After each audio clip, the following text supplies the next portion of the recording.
Doctor Lakshmanaswami മുത്തലിയാർ കമ്മീഷന്റെ ശുപാർശകൾ.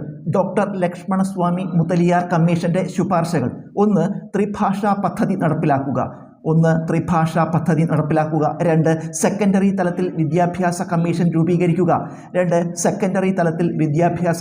രൂപീകരിക്കുക. 3. വിവിധോദ്ദേശ്യ സ്കൂളുകൾ സ്ഥാപിക്കുക.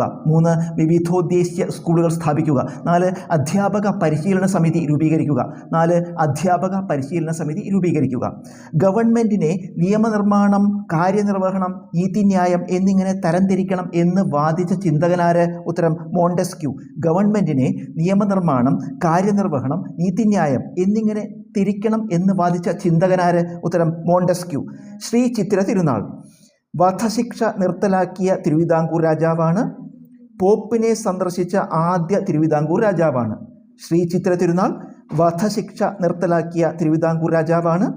പോപ്പിനെ സന്ദർശിച്ച ആദ്യ തിരുവിതാംകൂർ രാജാവാണ്. വേവൽ പ്ലാനിലെ നിർദ്ദേശങ്ങൾ. ഒരു ഇടക്കാല സർക്കാരിനെ തിരഞ്ഞെടുക്കുക. തിരഞ്ഞെടുക്കുന്ന ഇടക്കാല സർക്കാരിൽ ഹിന്ദു മുസ്ലിം പ്രാതിനിധ്യം തുല്യമായിരിക്കണം. തിരഞ്ഞെടുക്കപ്പെടുന്ന ഇടക്കാല സർക്കാരിൽ ഹിന്ദു മുസ്ലിം പ്രാതിനിധ്യം തുല്യമായിരിക്കണം. പ്രതിരോധം ഒഴികെയുള്ള എല്ലാ വകുപ്പുകളുടെയും ഭരണ സ്വാതന്ത്ര്യം ഇടക്കാല സർക്കാരിന് നൽകും. പ്രതിരോധം ഒഴികെയുള്ള എല്ലാ വകുപ്പുകളുടെയും ഭരണ സ്വാതന്ത്ര്യം ഇടക്കാല സർക്കാരിന് നൽകും. വകുപ്പുകളിൽ ഇടപെടാനുള്ള അധികാരം ഗവർണർ ജനറലിനും മുഖ്യ സൈന്യാധിപനുമായി ചുരുക്കും.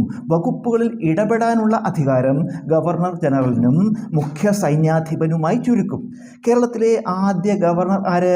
ഉത്തരം ബി രാമകൃഷ്ണ റാവു. കേരളത്തിലെ ആദ്യ ഗവർണർ ആര്? ഉത്തരം ബി രാമകൃഷ്ണ റാവു. 1975 അടിയന്തരാവസ്ഥ കാലത്ത് കേരള ഗവർണർ ആര്? ഉത്തരം NN വാഞ്ചു. 1975 അടിയന്തരാവസ്ഥ കാലത്ത് കേരള ഗവർണർ ആര്? ഉത്തരം NN വാഞ്ചു. നിലവിലെ UPSC ചെയർമാൻ ആര്? ഉത്തരം ഡോക്ടർ അജയ് കുമാർ. നിലവിലെ UPSC ചെയർമാൻ ആര്? ഉത്തരം ഡോക്ടർ അജയ് കുമാർ.